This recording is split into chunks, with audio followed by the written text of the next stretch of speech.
Oop, there he is. Ooh, oh boy, that's a good walleye. That's a big one. Okay, we'll get the scoop, sir. Maybe that's a pike. The way this is moving. If it's a walleye, it's a good one. This is such an incredible fishery. I mean, just the sheer numbers of fish is just amazing. This has got to be a big pike. Whatever it is, it looks fun. Sort of incredible about this fishery. I mean, we've literally, over the last couple of days, we fished so many different spots. Every spot you go to, there's fish on. I mean, it's just amazing. Just the sheer number of fish that are in this watershed. Wow. Oh, it's big pike. It's big pike. It's out of here. Yeah, real big one. And he's hooked perfect. Is he? Yeah, it's right in the side. You're not gonna, he won't sniff you. Yeah, good one. Yeah. Come here, buddy. Oh, look at that. That's a wide bite. That's what we're talking about. Wow. And look at that, the hook popped right out, that barbless. Yeah, let's see this guy. That's one thing. I know some buddies used to come up here years ago, and they came up here and told me this is the absolute best drive-to big pike fishery. And based on our experience that we've been out here, the little time we've been out here, I can tell you one thing, there's a bunch of these guys in here. Here you go, look at that thing. Beautiful pike. Boy, look at that thing. We should measure this guy here. Let's do it. I'd say this is close to a 40. I would agree with you. Let's see. You got a ruler right on the neck here. There we go.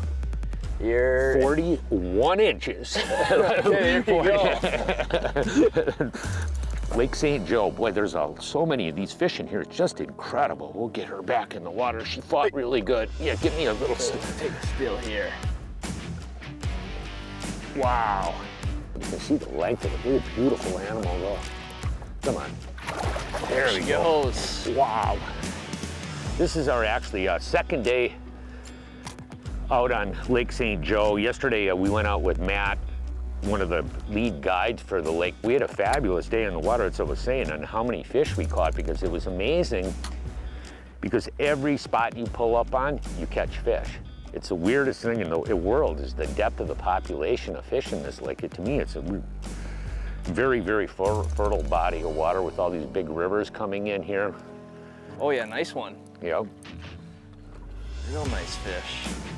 And you're talking 90 miles, you know, from one end to the other, as well as just the sheer number of islands, reefs, weed beds, rock piles. This gorgeous walleye. I'd imagine we are gonna catch plenty of these today. And not only that, which is really interesting, is this is like a designated wilderness lake, so there's a limited number of individuals that fish this lake the entire year. There's only like, what is it, 1,200 people? 1,700. 1,700 people fish this lake throughout the course of a year. There he is. There's catch one, unhook it, pitch it back out, catch another. You just repeat that process. It's one of your favorite activities. All day. It's just I know. Unbelievable the amount of fish.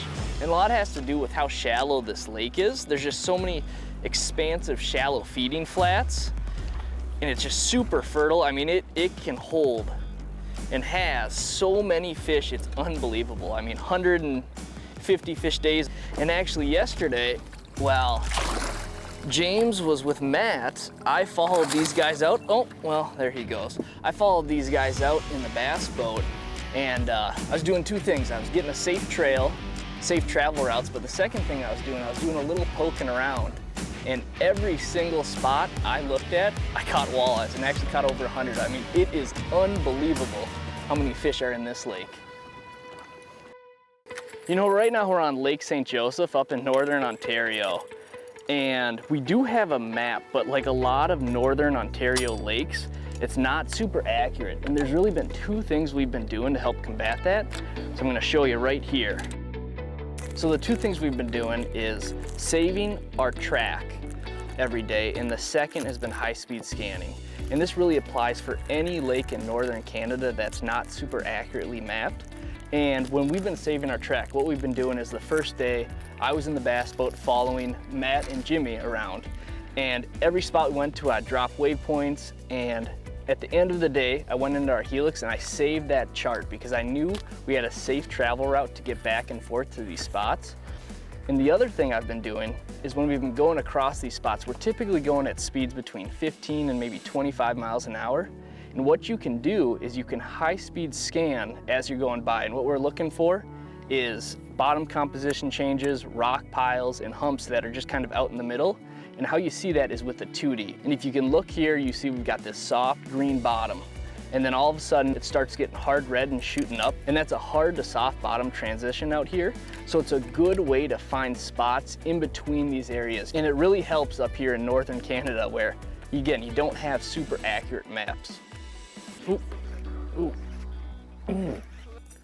Nice. Whoa. One. That's a squirty one. Look at that guy. Whoa. Realistically, when you look at for pike fishing in this type of situation, you don't really need a lot of lures, but you need a couple of the right ones, that's for sure. And one is being a spoon, what Jake has been catching the majority of his fish on. I've been catching them on an inline spinner as well as a spoon. And each one of these lures have a specific condition where that bait could be beneficial to, to catch fish. Right now we're over a relatively shallow mixed weed and rock flat. For deeper water situations, a big swim bait or a 1/2 ounce lure like this here, a 6 to 8 inch fluke, or a big minnow profile bait can be really highly effective for dropping down when you're seeing the fish along deeper rock ledges. And then we are also caught some fish on something like a big safety pin spinner bait. When you look at this bait here, what this is really beneficial for is when you're getting in those really dense, deep weed beds, when the weeds are probably, anywhere from 8 to 12 foot of water, but really thick. This bigger bait, it moves slower. You want that bigger vibration because a lot of times the fish will be sitting deeper in the weeds and you're trying to call them up out of there. But you don't need a lot of baits, but you do definitely need a couple of the right ones. The old Blue Fox spinner is not a bad one. And the spoon is about as standby as it comes when it comes to Canadian fishing for big pike. No question about that. We got a, what have you been throwing, that Matrix? Yep. The Blue Fox Matrix spoon. One thing we've really noticed up here on Lake St. Joseph is the size of the spots are incredible, right? We're fishing weed beds that are a mile long. And it's really important to have baits that can cover water quickly so you can fish these spots efficiently, right? Right now Jimmy's got an inline spinner, I'm fishing the spoon, and we're able to cover a lot of water, hit this spot quickly and move on to the next one. And that's kind of the name of the program here until you really get them dialed in. Oop, got him. Got him? Yep. Better? Mine is a better one because you know what it is? It's a walleye. You get on these flats, it's just, everything is everywhere. Not a biggie. Huh. There's one. But there you go. Yep, this is better. Better one? Yeah. There you go. There he is. Just wolf that spoon. That's a better one. Oh yeah. There you go. Come in. Oh, come in. There you go. Thank you, sir. There you go. Look at that. Oh, the barb was popped right That's out. what you talking. That's my hero. What? We've had an awesome week here on Lake St. Joseph, catching hundreds of walleye and big pike like this.